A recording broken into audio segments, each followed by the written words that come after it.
Bonjour.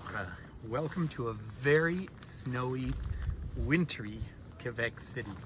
This is the real thing, one of the great winter cities. And what I wanted to share with everyone here on YouTube is there is the mighty St. Lawrence. You'll see a ship is actually making its way down there. Of course, Quebec means in Algonquin, the narrowing of the river, or where the river narrows. Famously, it freezes here in the winter. I am standing up at a Martello Tower. I'll back up to give you an image in a couple of minutes here. But it is just spectacular. The snow really, there's a big storm forecast for tomorrow, but today, this is just coming down very gently. So where I am, and I'll come around and just say a quick hello. It's only right now just around freezing, but of course high humidity always here, so it's always a little bit different cold. But I'm up on the Plains of Abraham. This is where a third of the British fleet came down here in the 1759 under General Wolfe. They came up the cliffs and then they met Montcalm outside of the walls of Quebec, and the battle for North America took about 17 or 18 minutes. The great news now is this is just such a beautiful, peaceful place. And so you do have a few old cannons around. The towers and the protective towers were actually built then by the British to resist the Americans. But this is, of course, an overwhelmingly majority French-speaking city. Obviously French Canadian, which is a very old form of French. It's the French that I speak as well. Quebec City itself is about 500,000, greater area about 800,000. It's just a lovely city. Do you know, I do think I really do love the city best in the winter. It's made for it. I mean, there's people actually out jogging and cross-country skiing right here. I mean, we are just on the edge. I don't know how well you can see clearly, but there's one of the old towers in the center, and way in the distance out there is the Chateau Frontenac. They call it the most photographed hotel in the world.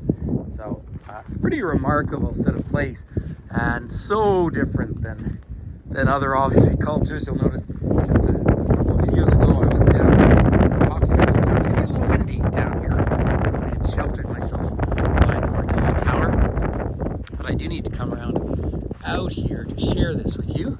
So one of these classic towers that were built by the British here and all the way up the St. Lawrence, and then eventually to Kingston, Ontario, which of course is the mouth of Lake Ontario and into the Great Lakes and leads up to Toronto.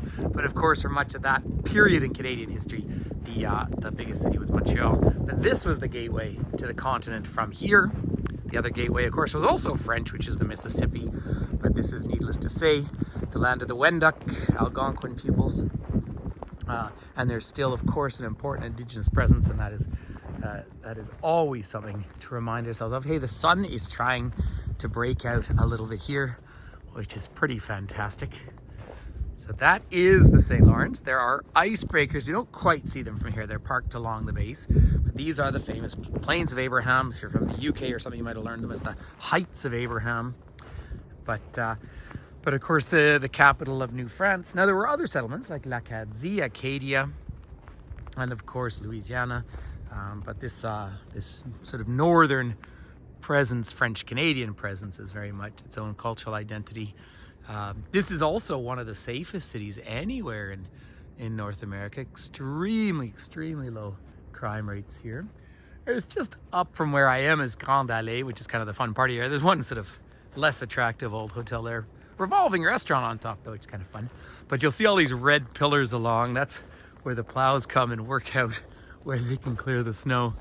And then people, of course, in the summertime, people are out jogging here, having a grand old time. But I really do think that I love it best in the winter. The city is made for winter.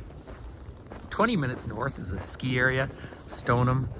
Right. Now, the mountains aren't particularly large here, but you have so many activities. Now, the cold is a bit of a different cold, though. It's important to stress that fact as well.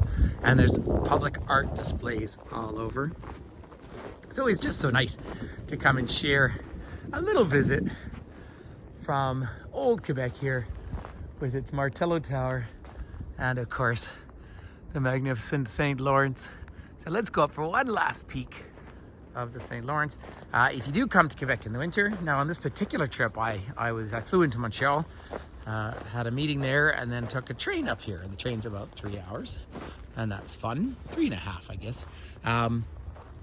And you can fly in, of course, to Jean Lesage is the airport here in Quebec City.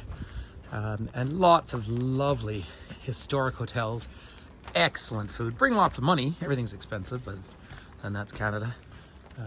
But an interesting place, and a place you can just come back to in every season for different experiences. But there is the ice out on the mighty St. Lawrence. Well, thank you for coming for a little bit of a chilly visit with me over there. The South Shore, by the way, is Lévis. Sometimes people say, oh, is that the United States over there? And it's not true.